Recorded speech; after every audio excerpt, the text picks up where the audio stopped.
It's showtime. Showtime. You know what? I need to make my name match your names. What is with that light? I've seen that before. There.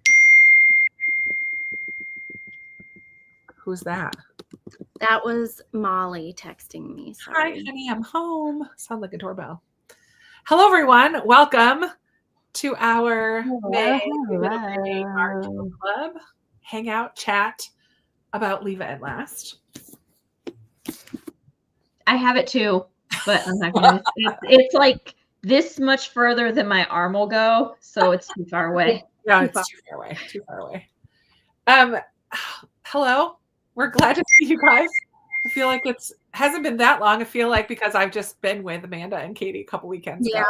We were all together, but it's been a while since we've all been with all of you who are here in the comments. So thanks for coming to hang out with us tonight and talk about Leeva at last. And before we get into the book, I would like to know, what is everyone's favorite cookie? Ooh. This will be our little icebreaker, because one of the characters makes all those cookies, right? Every day. Right. That's right. She's going to make every single kind of cookie. And every variation of every single kind of cookie. Crazy. A lot of cookies. There was one that I was like, nah. The one that had the jelly beans, I'm like, I don't want that one. Oh, yeah, no, thank you. But all the other ones, I'm like, yeah, give me that cookie. Yum. I love cookies. I'm not a big cake or pie person, but you give me a cookie, we're in business. Yeah. Actually, same. Well, I do really love pies. I don't like fruit, and especially cooked fruit. But if you had to pick a cookie, though, like, what would you say is your favorite? I really like a chocolate chip cookie with sea salt on the top. Yum. Me too. No, what's your favorite kind of cookie, Krista? Get the salt off my cookies. Oh no, make them salty. Salty and sweet. Yum, yum, yum. No, I'm not a fan of the salt together. I like, oh golly. I think my favorite is just a simple chocolate chip, I would say. But I do love an oatmeal raisin that's the perfect amount of chewy. Like, not crunchy and not too chewy, but just like the right amount. I also like just a classic sugar cookie, not iced, but like rolled in sugar. Oh yeah. Like just a sugar cookie, like a soft sugar cookie. A snickerdoodle DJ. Like that one that we got from the bakery at the mall was perfect. Nice. And even like 2 days later, it was still soft. I don't know. It was some voodoo magic. Some voodoo magic. Katie, what's your favorite cookie?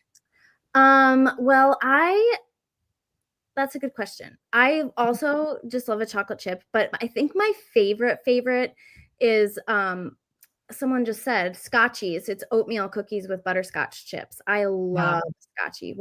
Who said that? Wanderlust Jen. Jen said that. And I think that might be my favorite too. Nice. I'm going to share some of them. Hello, everybody that's been saying hello. And here's some favorite cookies we got. Although I do love Christmas cookies with icing on them at Christmas time. Yes. Okay, actually, I changed my mind. I was just thinking about the Christmas cookies we make every year. My great-grand, I know there's a name for these. They're pretty common in England. I love you do a sugar cookie, and then you spread raspberry or strawberry jam on it, and then you put a sugar cookie on top that's cut out so you can see the jam. Yeah. We call them Graminelli cookies because my great-grandma always made them, who was English. Yeah. But I think they probably have a real name that I don't know. Pineapple upside down sugar cookies. Ooh, somebody just said snickerdoodle, and I will get on that board too. I love good snickerdoodle. Also, that's the right amount of chewy. Like, yes. Oh yeah. Yes. It is. It's like chewy, but like Hi, Jen. Favorite cookie, Scotchies, oatmeal with butterscotch. Nice. Cake cookies. My mom makes cake cookies all the time. What are cake cookies? My mom literally uses a cake box. Amelia makes those a lot. My daughter makes those a lot. You add you don't make the cake recipe, you make it slightly different, but it makes cookies. But it uses they taste just like cake. Yeah. Okay. So they're really. I don't care for them because I don't like cake. Yeah. That makes sense. Cream cheese frosting is delish. Grandmother's oatmeal raisin, so good and made with love. Oatmeal chocolate chip. Sugar cookie. I want it iced. I know. I need the icing too, Teresa. I'm with you. White chocolate macadamia nut. Sugar and snickerdoodle. All the sugar for Maureen. Shortbread for Angela. Oh my gosh. I make these really, really, really yummy shortbread cookies that have, I use the kids' leftover orange. They get orange chocolates in like chocolate orange in their stocking. And I always get extra chocolate oranges and I crush those up and put them in the shortbread. And it's so good. That sounds delicious. Yeah, it's amazing. Next year, remind me and I'll make some and bring them. Yeah, I was going to say, I'm going to need proof that you actually make these. I don't think that actually happen. I also have a recipe for it's kind of like an oatmeal, but it's almost like a biscuit. I feel like very British when I make them because they feel like a biscuit cookie. But that's what they call cookies is biscuits, right? But it's oatmeal, but it has craisins, but like chopped up. So little pieces. And you put orange zest in it. Like an orange cranberry? Oh my gosh, they're so good. Yeah. All right. Well, now that I feel like we're all hungry. People are here now. We're glad to have you here. Now let's get into Leeva. What did you guys all think of this story, Leeva at Last? Did you like it? Did you not like it? Screamed Matilda to me. Oh, it's the same. So it was just such a Matilda story. Like the whole time I'm reading it, I'm like, this is just Matilda. Like it's literally just Matilda. Like down to what you said with the illustrations being like Quentin Blake's illustrations. Like everything about it just screamed Matilda to me. I'm not upset about it. Matilda is like one of my top probably 5 books of all time. Totally. Like if the kid was like love Matilda so much. Yeah.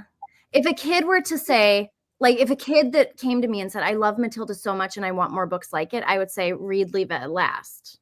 Yeah, for sure. And I feel like it's more like of today's standard where it doesn't have so much the like language that you're going to find in Matilda and the like abuse. Well, I mean, there is abuse, but not like as overt as it is in Matilda, right? And things like that. But I loved it. Honestly, I listened to it and I totally forgot there was illustrations. So I'm going through now and just looking at the illustrations. They're so cute. Yeah, they are. Also, I remembered that. I think I need a badger as a pet. No. That is all. Oh my gosh, but the badger was a terrible pet. It was so I know, it was just so funny though. It was hilarious. The elevator, like in the middle of the room. Like what the heck? And it's like an elevator tube. That's so funny. And I love that she just like lived in the book return. Yes, the book return. That was funny too. It was so sweet. Yeah, I loved this story. It was just one of those ones that it's so like a caricature, like extreme in so many different ways, but it had so much heart still. And and I just like found myself smiling the whole time I was reading it. Yeah. So it just was delightful to me when I was listening to it. It cracked me up. Nope. Yeah, that's a great illustration. So the illustrator is the same illustrator. I realized this as I was reading of some of my very favorite. Wait, no, this one looks like Bob's Burgers, the show Bob's Burgers. Yeah, it does. Yeah. It's the illustrator and writer of some of my favorite early readers, which Cornbread and Poppy. If you guys have never read Cornbread, so cute. And Matthew Cordell is the writer and illustrator of them. We love Cornbread and Poppy at my house. I've never heard of it. Jen said that she really liked the whole exploration of what are people for? Mm-hmm. Like what are people for? And I agree with that. I think that is such a good way of tying in kind of the story of Matilda and like what is our purpose? Like, why do we need other people? Yeah. Why do we need a community around us? Why do we need, all these things? I loved that. I loved her reading and naming specific books that she was reading and how they taught her specific lessons. I Yeah. loved that. There were so many good things. Yeah. Yeah. I loved the first list of books that she got. And I was like, oh, that's such a fantastic, like, overview list of middle grade books. Middle grade books. Yeah. I'm like, I love that. A good combination of older and newer. Like, it kind of had a good range. It was really good. Okay. Let me go back and catch some of these. Sorry. Yeah, I'm going through too. Oh, I love a lemon anything. Yum. Loved the book. I don't know if it was meant to be a Matilda. I mean, surely she was inspired by Matilda. Absolutely. Yeah. Yeah. I haven't read Matilda in decades, multiple decades. It's been a very long time. So although when you said that, Amanda, I was like, okay, but like, I didn't think Matilda while reading it at all. Yeah. I mean, I felt like I got Matilda vibes. Yeah. But I didn't feel like I was reading. Matilda. I felt like I was reading something that was heavily inspired by Matilda, but I didn't feel like in that, like, the characters were so, like, the parents were so bad. So over the top. So over the top bad. Like, ridiculously negligent as parents. Yeah. And then the lovable characters, the librarian and her adopted son, I guess, nephew, whatever. They were so kind. One of the things I loved that once I realized it, I was like, oh, as he sent her out to get ingredients, he was really sending her to meet. Yeah. And to and when he was like, he told me, is it Harry? I forget. But he told Osmond, like, oh, I have something special for you today. Yes. When I heard that, I was like, the same thing, and he never gave me anything. And I was like, yeah, I loved what? I don't, what are you? Towards the end. Yeah, hold on. Fern and Osmond they were talking about, what's his name? Henry, I think. Henry, I don't know. They were talking about how he told them before Leeva was sent to pick up an ingredient from their house. He told them, I have something for you. I have something special for you. But then they were like, I found it. It's on page 258. Yeah, fine. He said, Harry's the best, Fern said. Osmond nodded. Always, except what? Leeva asked. Well, about a month ago, he said he had sent me something. The way he talked, I thought it was going to be something great. And wasn't it? I don't know. I checked the mail every day and nothing came. I guess he forgot. Fern spoke up. Me too. The exact same thing. A few weeks ago, he said to keep watch for something wonderful coming. I never saw it. This didn't seem like Harry, Leeva thought. But that wasn't the point. Well, everyone is a teenager sometime. So it's like Fern and Osmond both. He had told them, like, hey, I'm sending you something. And that something was Leeva. I don't know that I picked up on that as I was reading. Oh, yeah. I was reading it in the car on the way to Indiana. So I think that little, and distracted by children. And I just slid right over that. That is so sweet. Yeah. Well, and I love once we realized that the librarian and Harry knew who she was the whole time. Yeah. So they knew she didn't have friends. And so he like gave her an opportunity to befriend other little ones who didn't have friends either. Because Osmond with his fear of the world and her with her responsibilities of all of her siblings and her elderly grandparents. So like, it was really sweet. I also really liked the lesson, I guess, of not having to be like your parents, but being able to if you want to. Yeah. I like that they worded it the way that they did, because a lot of times it's like, well, you don't have to follow in your parents' footsteps. but they leave out the caveat of, but you can if you want to. You can if you want. Because sometimes your parents are great. Yeah. And sometimes they're not. So you get to make that decision. Yeah. Yeah. I'm going to keep going with some of these. So Teresa had a hard time getting into it, but after 3 or 4 chapters, fell in love. It's kind of an odd style of storytelling because Yeah. it's over the top, and I feel like you have to get used to it a little bit if it's not something that you typically read. Yeah. It's definitely reads more like a fairy tale or a fantasy rather than like a real life contemporary story, because it is so well, like at the very beginning when she was like, everybody just like goes to the other side of the street and walks by, and I was like, is she invisible? Like, is the house invisible? Like, what's going on here? And then she was talking about how there's a new school that she gets to go to, and I was like, wait, what? Like, what am I missing here? Like, something, this isn't in our world. This is something else is going on, right? So, yeah. Krista, you may be spoiled for things, but I don't think that it will ruin the effect if you're already loving it. Yeah. There's nothing that's like a shocking reveal. Yeah, it's not like a mystery or a thriller or something that you're going to be. Very heartwarming. It's true. Still don't know what I'll rate it. It's true. The fact that Osmond was so OCD and yet he had a love for this badger. Kind of interesting. Leeva was precious, loved her interactions with each of the people she meets while answering her question. Leeva's parents were awful.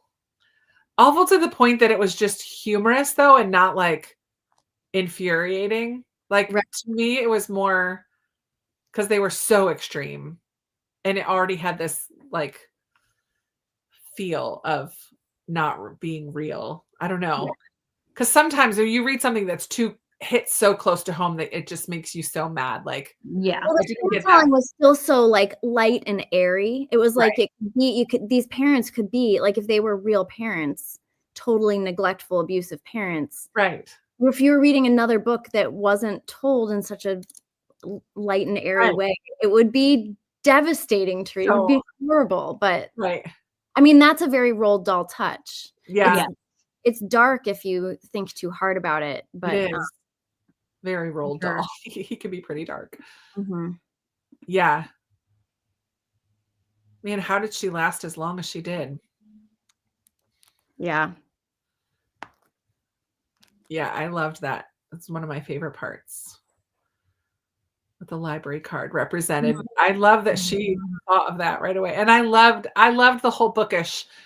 The books is what really started opening her eyes to the world. And that she would bring 10 home and then come back the next day and get 10 more. Like, I love that. Because what else did she have to do? Nothing. Like, she was trapped in her house. Well, she had to cook the books. Oh yeah. Cook the books and make the hard Velveeta. How it's so gross. Her dad would force her to make cheese block nastiness. I usually have less something that was moved to a different day, so I wanted to come and hear about it. It's so good, Anne. Her parents were horrible. Yeah, just like Matilda. Sarah Pennypacker just seems like a name out of a story. So that good. sure does. Breaking of the fourth wall. Yeah, I liked that it wasn't over the top. Like, sometimes I feel like it's overdone when books break the fourth wall, like Lemony Snicket gets so annoying to me. Especially if you read too many in a row. But I thought this one was the right amount. Did it a lot. She did it more like Kate DiCamillo does it. Every once in a while she'll say reader. Yeah. In Tale of Despereaux specifically. Leeva was the something special. Yeah. Oh, I'm way behind. People are for shame. Oh yeah, that's how her first the conclusion of at the end, right? Probably encouragement for Osmond to get out of the house 100%. As far as I loved the message of what people for. Didn't like the overtop parts. Yeah, I think it's just like we said, a style of grade writing that. I mean, I like it because I can see kids loving this too. Oh yeah. and like getting a kick out of the humor that's and I feel like it would be such a fun read aloud. Like I kind of like a second or third grade. Yeah. I could see this. I might read it aloud to my kids this summer because I think they would get such a kick out of it. I also do love this, that even though Leeva's parents were awful, when she was told to not go in the library, she didn't go in the library. Like she obeyed them. She was obedient. Yeah. Until the end. Right. Until the end. And they didn't deserve it, but a lot of parents don't. And I appreciated that she was trying to be respectful, even though they were never respectful. She knew her parents were full of crap. Yeah. Yeah. Well, I don't think she fully knew it for a long time. Like, no, at the beginning, she had no idea. Until she interacted with other people and saw that not everybody was looking for fame or money. Right. And that wasn't what people were for. But, oh my gosh, the hope that she still had when she overheard them say at the end that they need to go home and get the treasure. And she's like, they're going to get me. I need to get home. I was like, oh. That was a little heartbreaking because we all knew, obviously, that's not what they're doing. But I thought that was precious that she had that hope still. Yeah. That kind of connection, especially once she started having that kind of connection outside of the home. She was hopeful that she could have that with her parents. Yeah. Very sad. Made me think of the little things we take for granted that make us smile. Like when she discovered toast. I loved the scene. Me too. It was so well described, like the smell, because it's so true. Like a piece of bread is a piece of bread, but when you toast it, it has a different smell and it smells up the room, and it's just something extra. Oh, I loved that scene very much.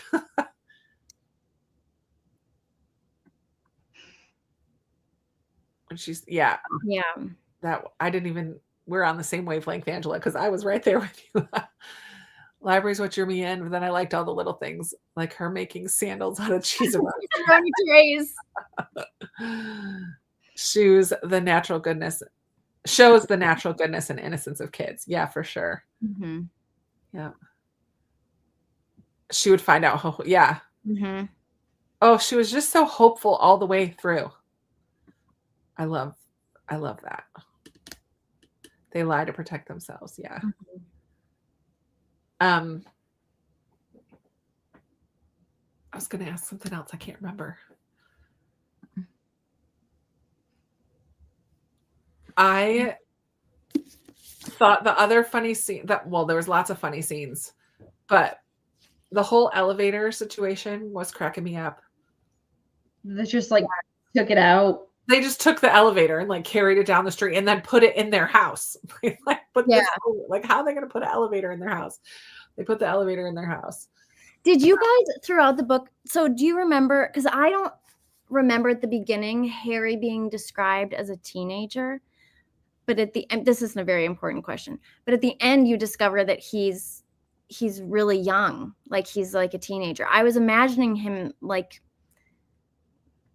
not old, but older than a teenager. I thought he was high school.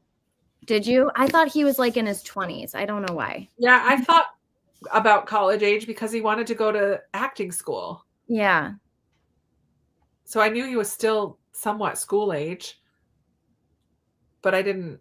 I was thinking more I think of acting school as something you do. Like college. Like college or even post-college sometimes, yeah. That's kind of what I was thinking too. Yeah, they said, Jen thought early 20s as well. But I loved him. I loved Harry so much. Oh, he was wonderful. When he gave up his acting school money to get the elevator, he knew his aunt's love was working in the library and she wasn't able to get downstairs. Yeah. That was precious. Yeah. There was a lot of precious scenes in here. I also loved, when Leeva went to Fern's house and it was so chaotic and there were so many people. It's so different from her own house. Oh, and then she like showed Put them on the PBS show or whatever. The exercising. Verver, I forget what the show was, but she like put it on so that Fern could have a few minutes of rest while everyone else in her family did this little workout show together. That was so funny. And that they did it so often that the grandparents got full of Viv and Vigor or whatever. Vim and Vigor. There it is. Vim and Vigor. So and funny. then they were able to take care of the littles so that Fern could have a little freedom again. I thought that was funny. I also thought it was funny that her like comparison to the real world was a soap opera. Yes. Oh yeah. That she kept so funny to me. Every once in a while she'd be like, but you know, but her life wasn't turning out like a soap opera, you know, like nothing ever worked out like in the soap opera. Yeah. Well, she was having a conversation, was it with Harry? And she was like trying to hint and like make the faces because in the soap opera, everyone just understands based on the facial expressions. Like, I guess that's not really how it works. So I guess I actually have to ask. that to me for some reason tickled me so much because it's something that somebody who hasn't really been out and socialized but has just watched the show would do. Yes. Yeah. So yeah, this is at the beginning. Leeva said she wasn't sure if Harry was an older looking kid or a younger looking adult. Yeah. Okay. So that I interpreted that as early 20s. Yeah.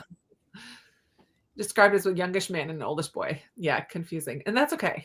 I think it was not meant to be. It doesn't really, I mean, doesn't really matter. Oh, yeah.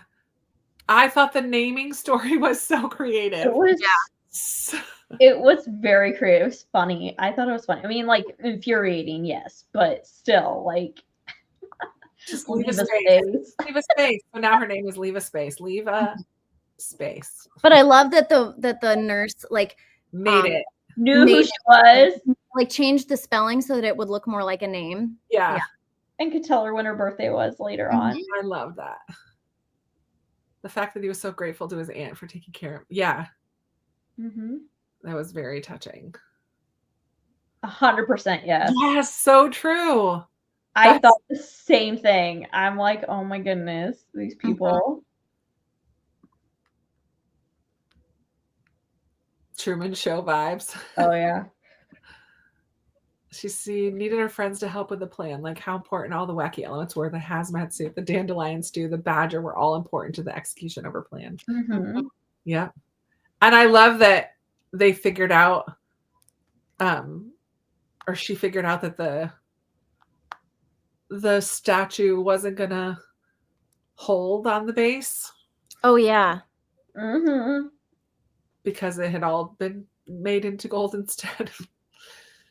Save the badgers. So funny. Yeah, I agree, Teresa. So many little nuggets that just made me smile all the way through. That's what makes a book like this a good one to reread. Because you're right, you probably do miss some things. You miss a lot of it. And so then when you read through the second time or third time, or like Katie, I bet when you read it aloud to your kiddos, you'll pick up on things that you missed the first time through. Yeah. Yeah, for sure. Because your kids will giggle at parts or... Oh my gosh, yeah. It'll be so much fun. Yeah. Things will strike them differently than they struck me. Yeah. Yeah. But I think this kind of middle grade is so much fun because kids like it and adults like it. Like there are some that we appreciate as adults that kids will miss some of that. Oh, totally. And I also think this is one of those books that's a little bit like it doesn't read as young or old. Like it doesn't like it's a simply told story, but you know, when I read it out loud this summer, guaranteed even Marigold will understand, you know, she'll be able to follow the story. She couldn't read it on her own, obviously, but right. Yes, the mom was very much a Veruca Salt for me too. Oh yeah. there's some clear inspirations in there. Yeah. I wonder if Sara now I want to look it up. I wonder if Sara Pennypacker has talked about in being inspired by Roald Dahl. Mm.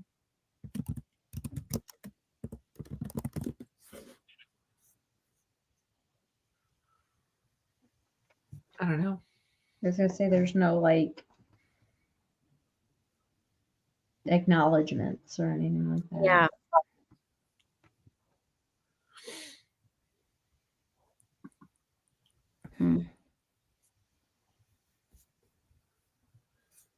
I didn't look up any. I want to look up like if there's been any interviews with her, anything.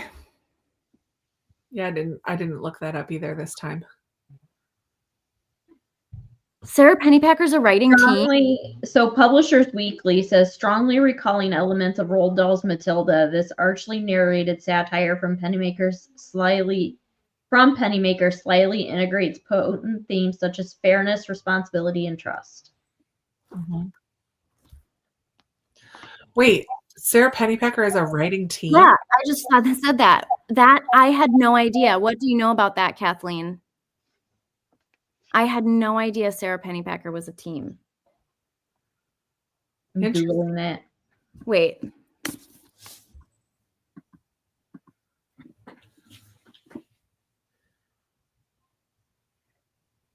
Is this why it says in the back that she divides her time between Cape Cod, Massachusetts, and Florida? Because she's two different people?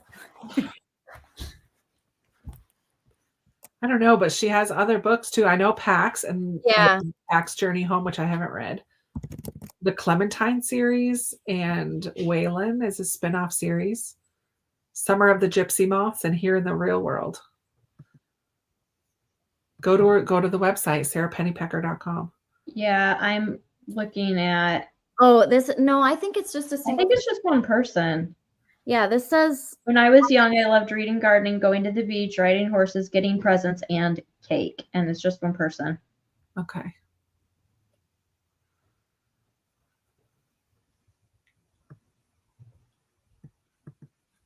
I am the author of 17 children's books. Yeah, it looks like it's just one person. I love the justice. I mean, you're not wrong. I was hoping too that they would have some consequence. Yeah. What happens to Terrence and Matilda? I don't remember. Do they they escape. They go on the lam. Yeah. They pack up and they pack up and leave. That's right. Yeah. Kind of similar here, right? Like that's yeah. That was a hard realization for her when she realized keeping the books for her dad was the reason so many businesses didn't receive their money. Yeah. But I loved the whole scheme that they came up with to switch out the papers, the green paper for the... Oh my goodness, that was so funny. And then he sees it and he's like, I knew we could get away with only doing this instead of a tarp or some ridiculousness. Yeah. If you check who holds the copyright, it's a trust. Oh. I don't know. Loved it when Osmond discovered he no longer needed his hazmat suit when he braided her hair into one plate. Oh, that was sweet when he braided her hair.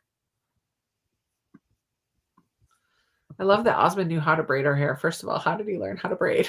Most little boys don't really have that skill.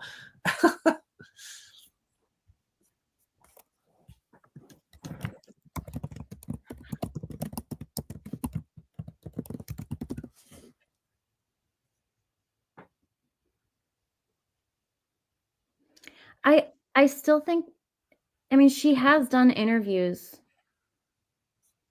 So I don't know that just because it's a trust means, I mean, maybe she decided to put her copyright into a trust.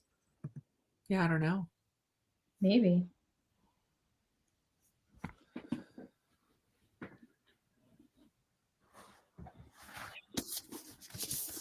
When did this come out?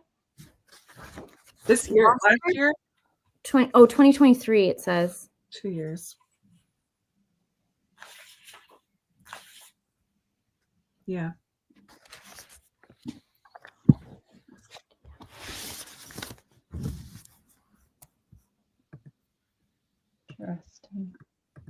Interesting.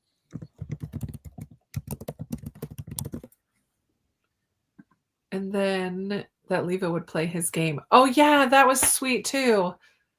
Oh my goodness, that was so cute. My kids make up their own board game, or they went through a phase where they made up their own board games, and they're always very interesting. Yeah, like that.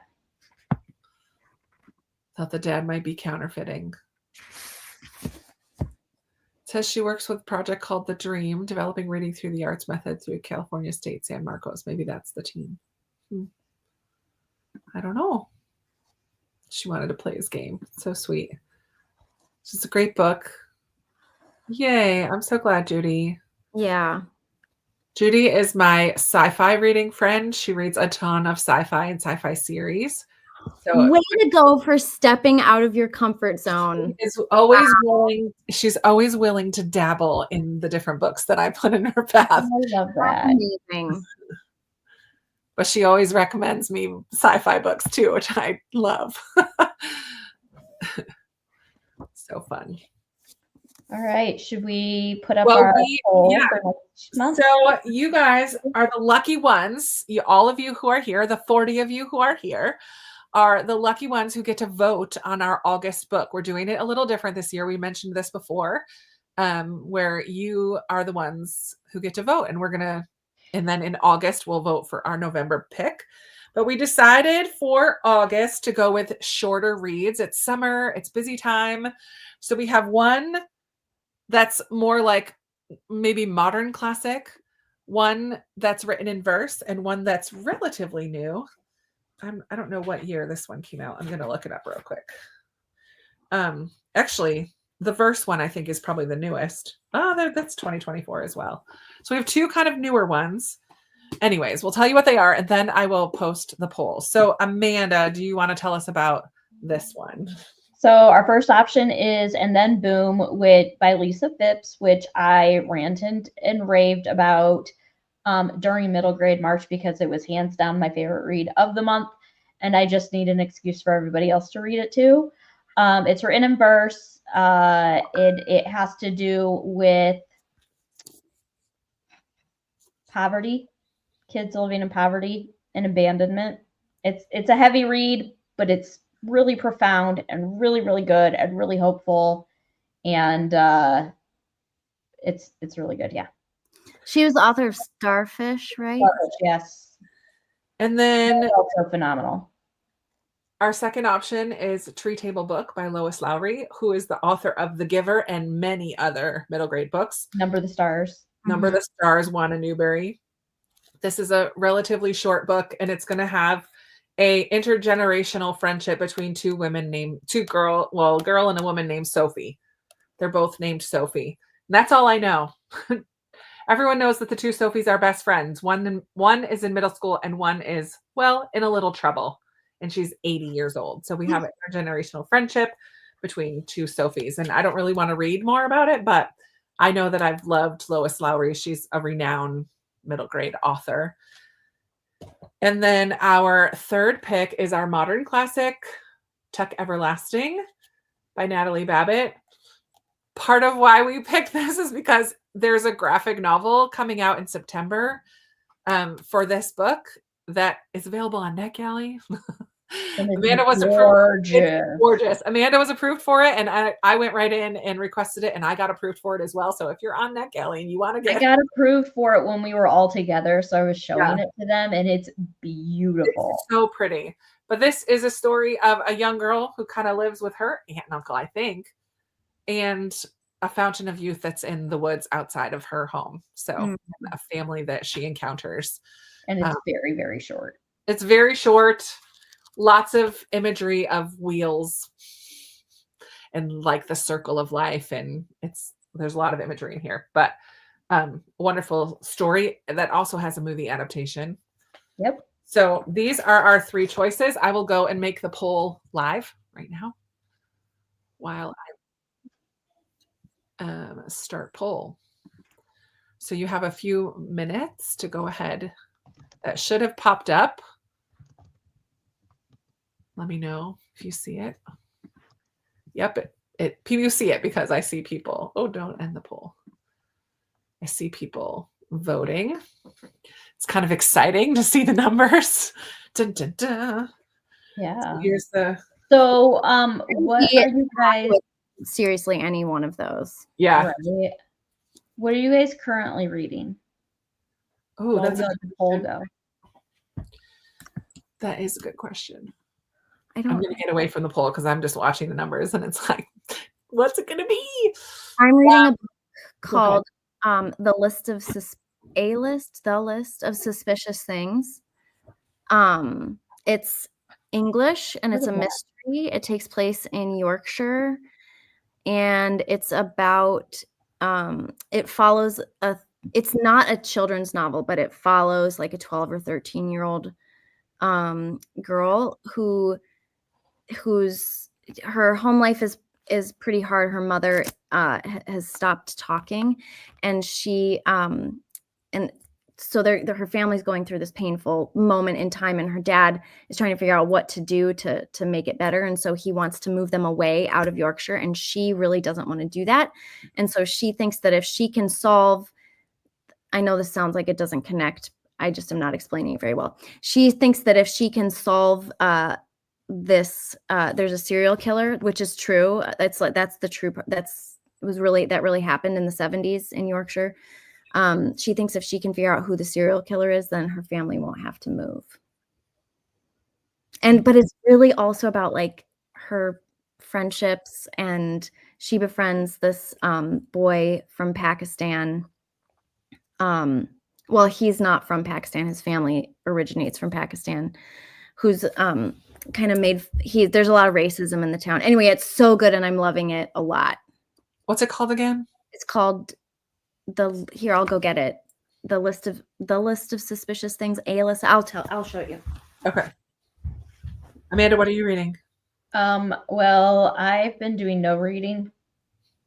I'm on a no reading kick right now. I am physically reading My Friends by Frederick Bachman, but I haven't picked it up in a while. And at night on my Kindle, I'm reading The Fall Risk, the Abby Jimenez short story.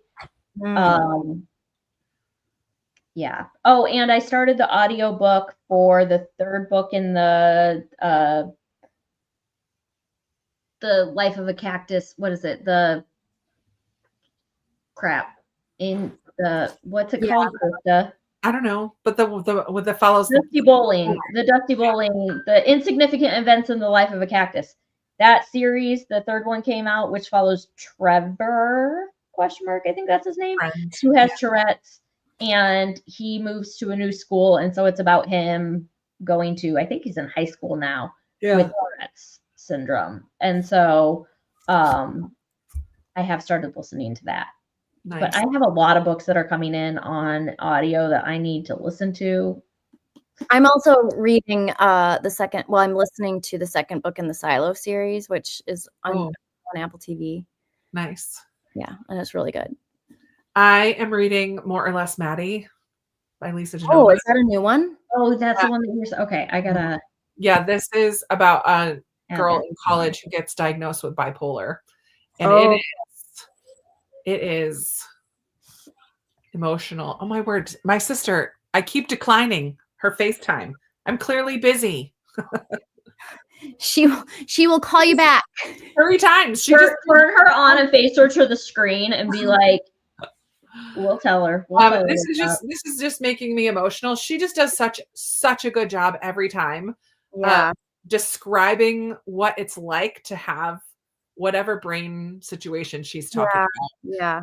In this case, it's bipolar. So her manic phase was like very like it was I don't like saying crazy because I'm not trying to be rude, but it was intense. And then the depressive state was so tough, and she started cutting so the self-harm. So there's some triggers in here for sure, but oh man, it's very emotional. Yeah. So on the lighter side, on my Kindle at night, I'm reading Everything's Coming Up Rosie, which is Courtney Walsh. Oh yeah. About girl who wants to be an actress and has moved to New York to be an actress and is not being successful, but doesn't want to tell her family and friends that she's not successful. So she accepts this job in Door County, Wisconsin.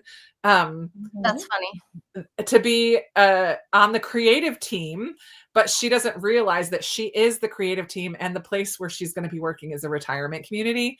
She just was so desperate for a job and she was sending out resumes all over the place. Yeah. And so she got this job. Her family is somewhere in Wisconsin, but so it's closer to home. But yeah, so she didn't realize until she gets there that it's a retirement community. So I'm still at the beginning. So she just has realized, like, wait a minute, what is this place? Is this a cult? It's like, what's going on? So it's cute. It's funny. It has like quirky older people, which I love. So I'm reading those two. And then I'm reading a Christian nonfiction called Women of the Word is my nonfiction. At the time, Jen Wilkin. Oh, okay. About how to study the Bible, basically. And why we should study the Bible, and that studying the Bible is to learn about who God is and not what we need to do and who we are. But like when we look at the Bible, we should be, what can I learn about God in this? So that's what I've gotten so far, but I'm only like one chapter in. Yeah. So those are my 3 current reads. Ooh, Sarah's reading First Time Caller, which I just bought on her trip. I want to read that. Anyway, sorry. There it is, the list of suspicious things. I've never even seen that. I don't know that it was published in the United States because I feel like I got it. I don't remember where I ordered it from, quite honestly. But I mean, none of the language has been changed to American English. So there's things in here that actually I think are like, I've had to look up terms, some terms like laken, and they'll say it like, do you want to lake about? And I don't know what that means, but I think it means to play outside. I don't really know, but anyway. Hugh, somebody. Wool. I will get back. Yeah, Wool is the first one. Wool, and then shift, and then I don't remember the third one. It's hang on, I will tell you in moments. Jane Eyre and the Airfare. Once for Yes. Hugh Howey. Did you? Oh, you just finished Once for Yes. Did you like it? I didn't like it as much as Olivetti, but it was good. Oh, this fell out of my book. I bought Tree Table Book at the Red Balloon in Minnesota. I love their little sticker logo. It's a stack of books in the shape of Minnesota. It's very cute. I just found my rabbit hole sticker today too. I'm like, I really need to find somewhere to put all of these stickers. I know. Right. I have a bunch sitting in books from our trip that I need to get out. I was going to say I would give it more time, but it's very clear. All right. What is it? What's the winner? Hold it up. Don't say it. Don't say it. Hold it up. Hold it up. That's a good idea. But with 55%, and the other 2 are split between the rest. So one's at 30. Well, I'll go backwards. This will be more fun. With 15%, we have this one. And then 30 something, I'm clicked away from the screen. 30 something percent is this one. And 55% is Tree Table Book. I'm actually a little shocked, but I'm excited. 31 now. It just went down. 31. But yeah, this is the one we will be reading in August. Excellent. So it'll be a nice short summary read. And although apparently we need to get our tissues ready. I saw that too. I thought the beginning. Yeah, I agree. I was really mad that the family wouldn't just sit down and have a heart-to-heart. So once they did, I was in it for the end. But I liked the family element in Olivetti, and I was missing that in Once for Yes. A ton of fan fiction written with Silo. So yeah.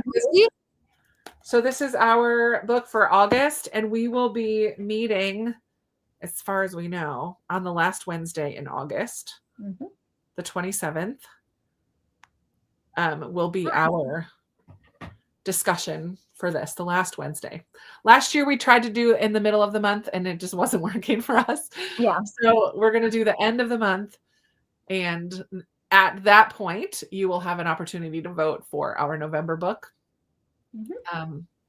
And yeah, we would love to hear in the meantime anything that you're reading that's middle grade or otherwise. Feel free to always share with us. We love hearing good recommendations or books that you read that are great. Hop on the Discord is open all year.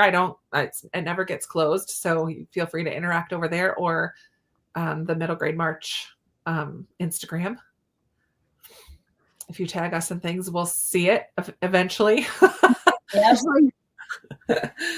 One of us will see it. And yeah, thanks so much for coming out to talk about Leeva at Last. Yeah, thanks. Glad to see that most of us all enjoyed it, I think. I don't think anyone said that they didn't love it. So yeah, did anyone not like it? I'd love to know. I feel like some people were like meh on it, but I feel like nobody was like, oh my goodness, worst book ever. Yeah. Which is fine. Yeah, it is. You were.